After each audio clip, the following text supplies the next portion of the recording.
Hobby Homesteaders, welcome back to Peak's Peak. My name's Lucas and we're sharing our hobbies on 38 acres in eastern Kentucky. And today's video is not about our hobbies, but it's about a product showcase for Mechmaxx. This is another Mechmaxx wood chipper option that they've asked me to demonstrate. You guys know Mechmaxx has been a great supporter of the channel and allowed us to do our sawmilling and all of those things that we love to do. I like to help them out and demonstrate their new products that they have on the market. So they asked me to demonstrate a couple of wood chippers. So what I'm doing today is unboxing and assembling the P4205 disc style wood chipper. This is different than the other wood chippers that we've tried. So I'm anxious to see how this works. But today's video, we're just gonna unbox it. We're gonna tell you what we see as we unbox it, and we're going to assemble the thing and hopefully give some tips so that if you decide to buy one of these chippers, you'll have a resource and a reference to come to when you put together your own wood chipper. Now their products almost always come in this type of crate that just basically has these metal fold over tabs. And they come on trucks where if you need a lift gate, they have lift gate service included. So if you're having this delivered to a residential address, then they'll bring a box truck that can unload it right into your driveway so that you can uncrate it and take it into your garage or wherever. But I typically have them delivered by full-size semis, and I use my tractor and forks to unload them, and that's kind of the easiest, but they do have the lift gate option available. They come in these crates with the little fold-over tabs that you can just open up, and I usually just like take the top and one side off of the crate and then unpackage it from there. It's a pretty simple process.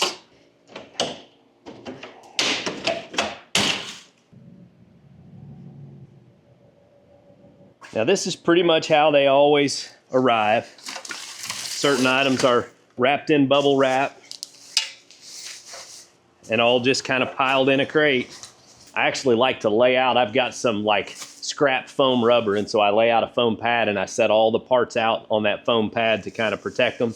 But also, I will tell you, got to keep an eye out, because here's a prime example of a couple of bolts and nuts that were loose inside the bag. And I can tell that these are part of the trailer taillight assembly.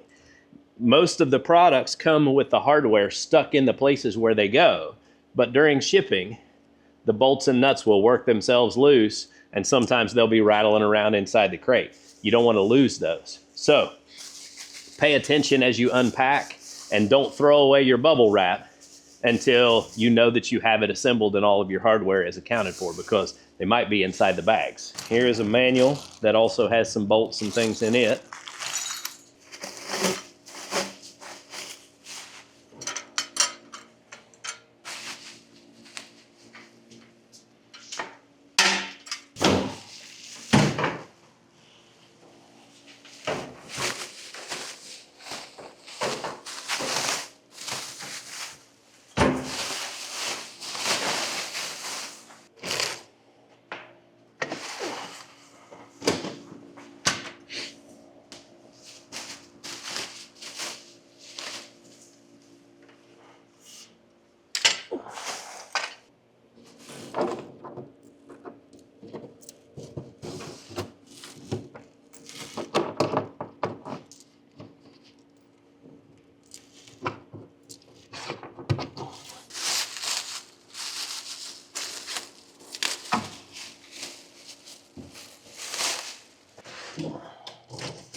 This bag comes with your manual that has your assembly information, and then it also has a manual for the engine, and it will tell you how much oil and what type of oil to put in it. So this is the Ducar 420 engine, and the 420 holds 1.1 liters, or just over a quart, about a quart and a quarter of oil. And they recommend 10W30 oil for the widest range of temperatures. It's good to below 0 Fahrenheit and over 100 Fahrenheit. Whereas if you put straight 30 weight in it, you've got to be 50 degrees or higher to run that. So just kind of keep that in mind. Now, we have assembly steps on page 11 that walk you through what it takes to put this together. And it's a pretty simple process. So the first thing we've got to assemble is the tow bar and guide wheel. That'll be the first part that we put on. That's this part right here. And here's a prime example of what I was talking about in making sure that you watch closely for bolts and washers and nuts. This tow bar has the bolts in it where it goes, but the washers and nuts are missing off of it because they rattled off in shipping. So I've got them right here. I gathered up everything that was loose in there. So I have the hardware. And unless your crate is busted open, you will likely have all of the parts inside there, but you may have to search around and make sure you don't lose them.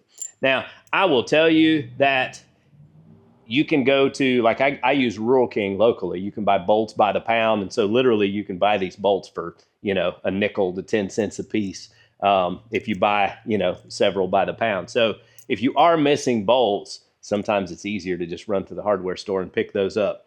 All right, well, let's go ahead and gather up the wrenches and get this thing put together.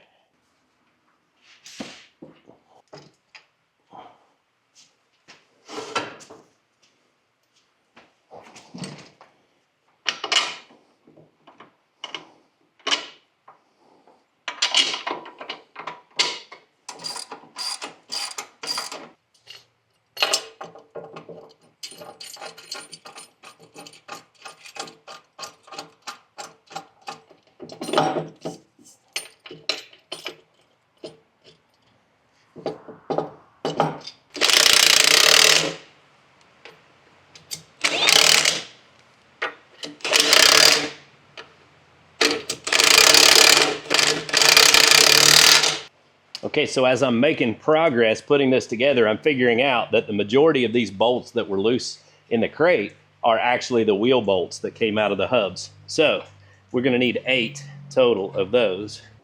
So what I found is that tipping this thing up on the slow-moving vehicle sign, tipping it up on its end, and then putting it up on some blocks about 2 or 3 inches high, gets it up high enough where you can actually get to these wheels, get them put in place. Much, much easier than the last wood chipper I put together.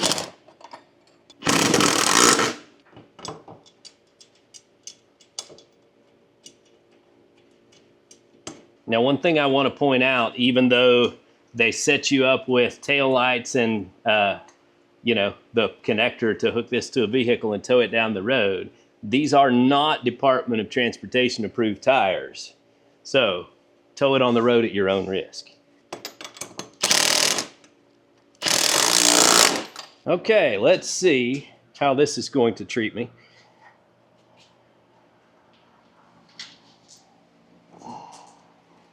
Oh man, what a setup. So that's definitely the move for assembling this, because you don't have to handle the weight of the machine very much. Okay, next are the tail lights. And it came with all these bolts here.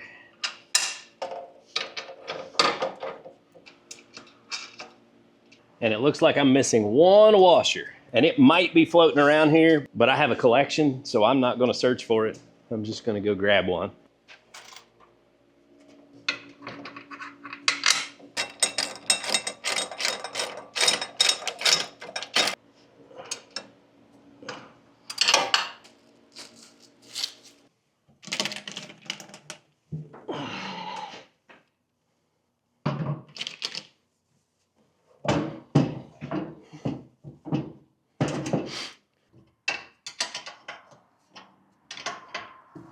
Okay, now this part right here is a little bit tricky because you've got a lot to line up here. You've got to put this split ring, the whole ring, on right up against this, and then you take one of these halves and it goes on the bottom side, and then we got to get a bolt through all 3 pieces.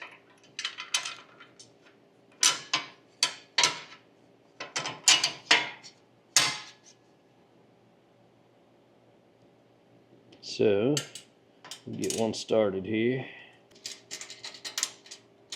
Okay, now I get a hand free and I can show you what we've got. So you've got the collar that's made onto the chipper. Then you've got your chute.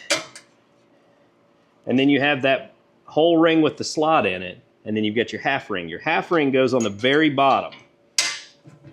And I messed that up my first time. Had to go back and rearrange these. Should actually be able to snug this down a little bit now. But we got everything lined up and get it to hold. Yeah, there we go.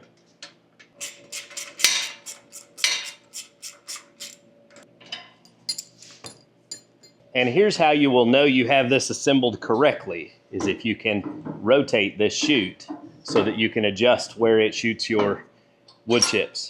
And then to stop it from rotating, you've got this T-handle right here. You just crank it down and you're all set. And that locks you in place.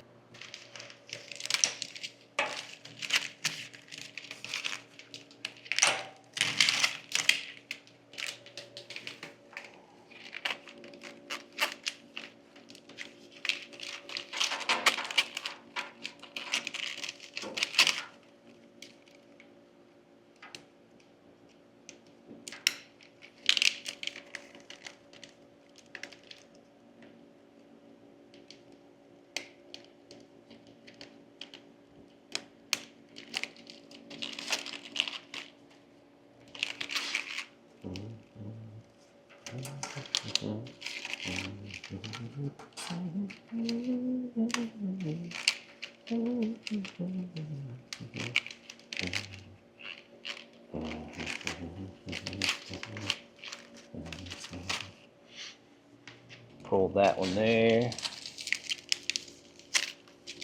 Get this one through. Found one more to hook up here.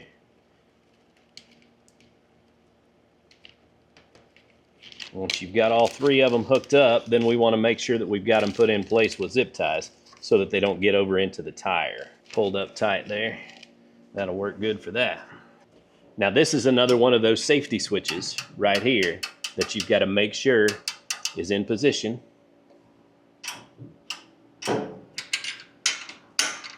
And that this is tight enough, because I want it just a little bit tighter. So we got to take our 10mm, tighten that up just a little bit. Now the next thing that we have to do before we fire this up is we have to put oil in it. I mentioned that it holds a little bit over a quart of 10W30 oil is what's recommended. So we want to make sure we put enough oil in it, and you've actually it's got a dipstick on both sides of these new car engines. And it basically, when it's full, it will be right up near the edge of these threads.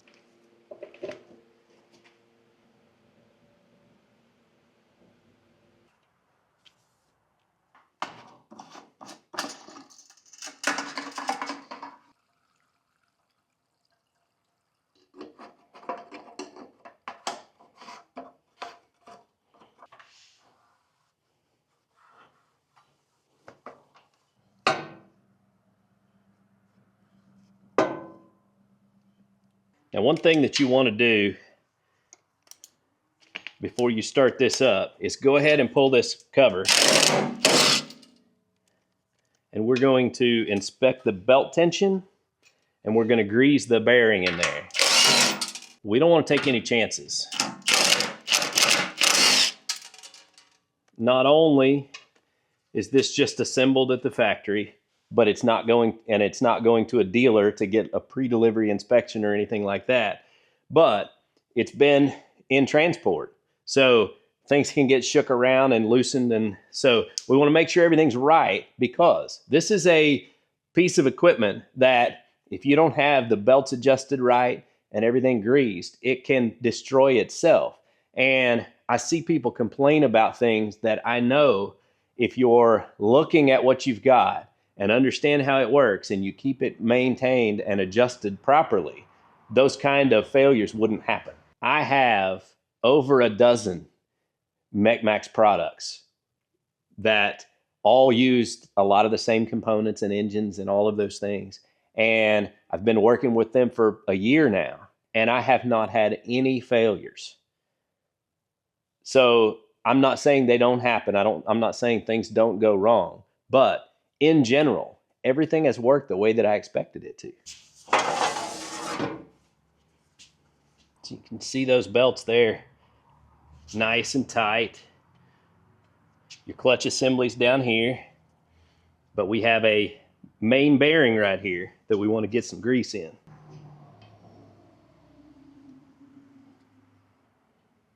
All right, everything looks good here.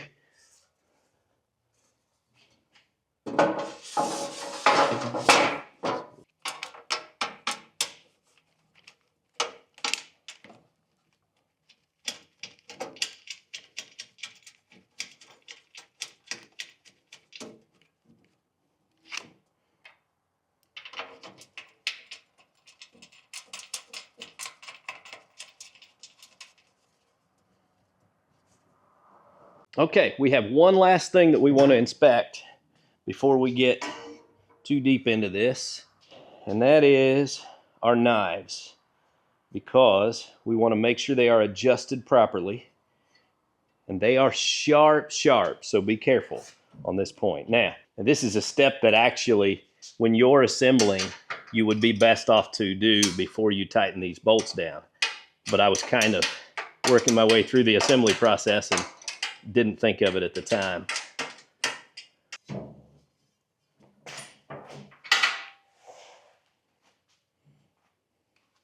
Get yourself a good Allen wrench, because you do not want to round these bolts off, and they will be tight.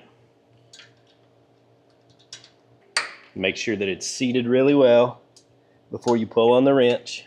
Now, the setting for this is your wear bar should be 1 millimeter tight over against the bearing, out to 3 millimeters out here on the end. 3 millimeters is about 1/8 of an inch. 1 millimeter is about 1/32 of an inch. So that kind of gives you an idea, but I'm gonna show you down in here, because the gap that I had was more like 6 to 8 millimeters all the way across. And if you don't have this adjusted properly, then you will not be pleased with how this performs. And you notice these have two sides, so you can turn these blades around when it's time. This is your cutting edge right here.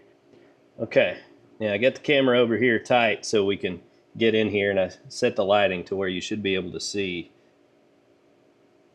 But there is the outside edge, and you can see it gets closer and closer to the inside edge.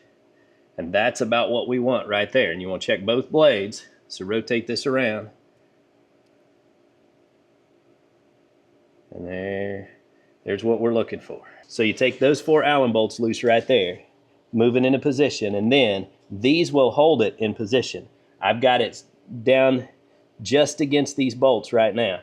So you can move it in and out. Like if you want to loosen this up and make it closer, you can drop these bolts down and you can pull this blade down.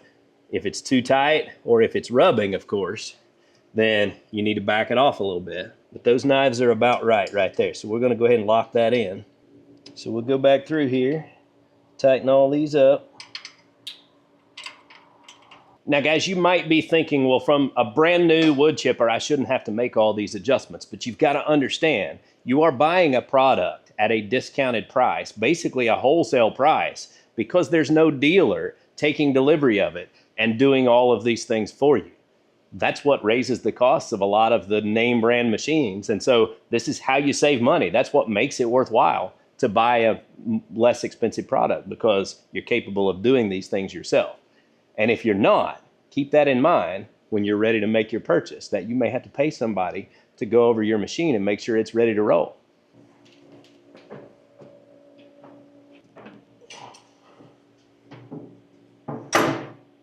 We are going to go ahead and do our first startup. I have not done a test run or anything with this. We just assembled it, and you saw the process, and we're going to get ready to fire it up. Now, we've got the choke goes all the way to the left. In the choke position, you make sure you turned your gas on so that gas is flowing to the carburetor from the fuel tank, and we should be ready to roll.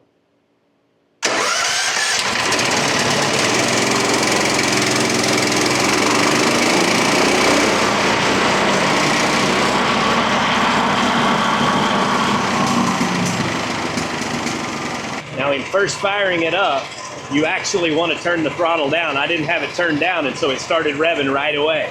I didn't mean to do that to a brand new engine. Want to let it idle and warm up. Everything is working as it should. The drum got up to speed just like it should. The clutch wasn't slipping or anything like that. The belts weren't slipping. It's a good sounding engine. All right, guys, I'm gonna give it one more run, firing it up, and we'll run the throttle up to speed, check out the drum and everything, make sure everything's working the way it should.